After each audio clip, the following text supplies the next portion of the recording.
Good morning. Today we look at Genesis 7 through 9. And it's, this book of Genesis, the beginning. We have the creation. We have talk about Adam and Eve and Cain and Abel. And then, in chapter 6, there's sin that comes in with the heavenly beings and everything. And then it was sandwiched between chapter 5. In chapter 5, we went through 10 generations to get from Adam to Noah. And so there's an awful lot in there that we don't really hear too much about. But we know that sin has entered the world and that the heavenly creatures were, taking human wives, and God's displeasure was great. And he ordered Noah, this faithful person, to build an ark. And so Noah builds this ark out in the middle of nowhere. And chapter 7 begins with God saying to Noah, go into the ark and take with you, a pair of all of the animals on the earth. But it isn't just two, but it's 7 pair of all clean animals, a male and his mate, and a pair of all of the unclean animals. Take 7 pairs of the birds of the air also, male and female, to keep them alive. So, it wasn't just 2 by 2, but, the clean animals and the birds. There were many more than just 2. And then he says, so he's instructing Moses to load the ark. And in 7 days, I'm going to have it start to rain. And it'll rain 40 days and 40 nights. And then not only does the rain come down from heavens, but the rain comes up, or the waters come up from the firmament, the waters in our aquifers, the waters that are underground that we tap with our wells, so it isn't only the water coming from the heavens, but the water coming up from the earth as well. And so we have all of this starting to happen, and it says that Noah was 600 years old when this happened. I mean, he was 500 years old when his sons were born, so, they have taken wives, and so it's Noah and his wife and the 3 sons and their wives, 8 people, plus all of the animals, all of the birds, every living creature that lives and breathes that way are on the ark. And after 7 days, it says the waters of the flood came upon the earth. And it, tells us in the 600th year, the 2nd month, and the 17th day, all of the foundations of the great deep, the underground waters break forth. And then in verse 16, all those that entered went in as God commanded, and he shut them in. God closed the door. It wasn't that Noah had a big rope on there and pulled it shut and excluded everybody. And, we can see movies and we can see depictions of these other people coming and crying out and wanting to get on the ark. And there was nothing that Noah could do because God had shut the door. And it's a reminder for us that, God has final judgment, that God is the one that determines, our eternity. We have faith and trust, but it's up to God's mercy. And in this instance, God's mercy was for Noah and his family, the ones who were faithful, the ones who revered God, who regarded him as holy. And it's just, we kind of gloss over it, and we sing this song, oh, God said to Noah, there's going to be a floody, build me an arky, and keep it out of the muddy, it's a cutesy song. But the reality is it's harsh, the devastation that comes upon all of the rest of humanity and all of the animals of the earth. Why would the animals suffer? Because of the evilness and because of the sin of humans. It's a horrible story. And we sometimes just gloss over it, but it's a reminder of the supremacy of God. It's a reminder of the righteousness of God. And the sinfulness of the world.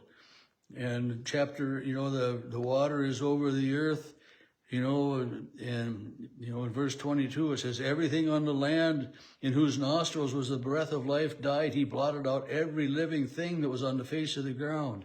humans and animals and creeping things and birds of the air, they were all blotted out. I mean, just devastation. I mean, we can't imagine, the total of it. I mean, we have tsunamis, we have hurricanes, we have floods, we have so much that happens in our world, and the devastation, we see it and we understand it, but, to think about everything being gone, everything. I mean, it's just mind-boggling, to be honest.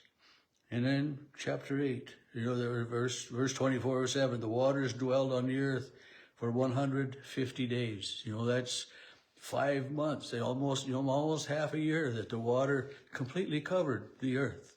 And then chapter 8 begins with God remembering Noah. And the waters begin to recede. God made a wind blow over the earth and the waters subsided. And, some of it evaporated and some of it went back into the underground where it had been.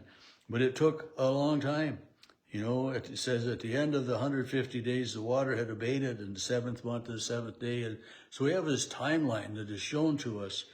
And then, the story of how God sent out the dove and the raven, and the raven, went to and fro until the waters were dried up, and he sent out a dove, and it came back because there was no place to land. I mean, the earth still was void, just like it was in the beginning, when it says, and the earth was a formless void, and it was, there was no vegetation on it that was available. And it took a while for those trees and bushes and things to again begin to grow. And Noah sends the dove again, and then finally the dove returns with a branch in its mouth, and then the dove doesn't return. It finds a place to be. And in verse 21, it says, when God, and then afterwards, in verse 20, Noah builds an altar and takes of every clean animal and every clean bird and offers a burnt offering to God, And this was a part of the reason that God had told him to, take these extras. But not only that for the burnt offering, but, they needed things to eat, while they were there as well. But Noah builds an altar and offers burnt offerings. And verse 21, when the Lord smelled the pleasing odor, he said in his heart, I'll never again curse the ground because of humankind. And here this burnt offering is a pleasing odor to God.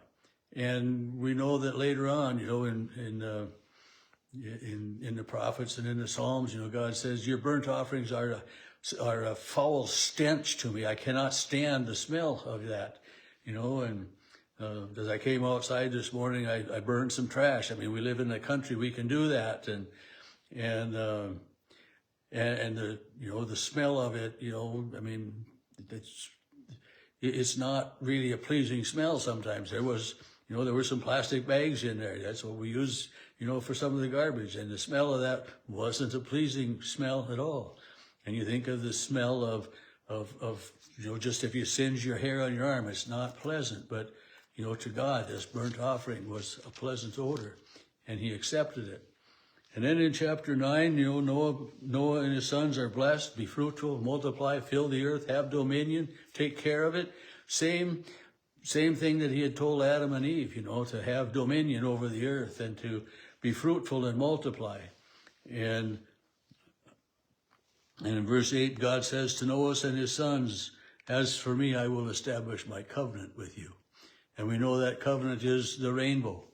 And the other day, as Cheryl and I were going to town with one of these cold winter days, and the sun is there, and there's these sundogs on each side. And they're not just white sundogs, but they are the colors of some rainbows in them. And even on that cold, cold morning, the rainbow is a remembrance, a sign from God of God's favor and of God's love. And it's just, when we see the rainbow in the sky and a double rainbow in the sky, the double rainbow is always a reflection. This rainbow, the colors go this way, and the top rainbow, the colors go the other way. They're the opposite, a reflection. But the rainbow is a reminder for us of God's promise of enduring love, enduring grace, that he will never again, flood and punish the earth on behalf of humankind. And it's one of this promise that we have from God in the rainbow is one of those things that I look at when there is a natural disaster like a hurricane, the floods, the tsunamis, and there's massive destruction, and it's been said by people that, well, this is God's punishment upon this area. Well, God's promise is that he's not going to destroy it. This isn't an act of God, as we call it. It's an act of nature, because God is a God of mercy, a God of grace, a God of second, third, fourth, fifth chances. We can't count the number of chances that God gives us. He's an everlasting, loving God. And chapter 9 ends with the death of Noah, this faithful servant of God, whose sons will then populate the earth and take care of the creation.